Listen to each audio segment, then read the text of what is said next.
piedzīvot, kad Liepājas debesīs un tonu vējš lems, kurā virzienā tiks aizvētīts sekojošs vēstījums 3 valodās. Tikmēr jūs, puiši, varētu mēģināt šo vēstījumu nostiprināt.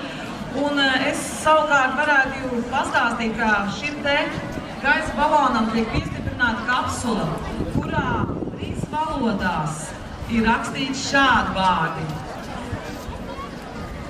Atradēji, tavās rokās ir nonācis unikāls vēstījums no Liepājas pilsētas. 2013. gada 29. maijā, 18. Mēram šis sūtījums devās pasaulē. Tā bija diena, kad Liepāja piedzīvoja unikālu projekta jaunas tramvaja līnijas atklāšanu, un Liepājas tramvajs ir vecākā tramvaja līnija Baltijā. Kopš šīs dienas Liepājas tramvajs iegūst jaunu maršrutu. Tagad tramvaja pasažieriem būs iespēja doties ar tramvaju līdz pat Mirdzes ķemes ielas galpunktam. Liepāja pilsētas iedzīvotāji ir vareni lepni par paveikto, tāpēc mēs to vēlamies pavēstīt visai pasaulē. Mēs gaidīsim atradēji tevi ciemos, tevi un tavus draugus.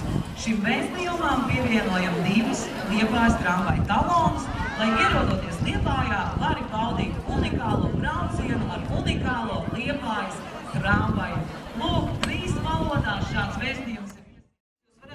Jūs varētu ar šo te gaisa balonu doties laukumā, lai viņš neieķer skatuvē, ņemt līdz visus šos svarīgos cilvēkus, kuri ir bijuši ļoti svarīgi, lai šis stāsts vispār notiktu.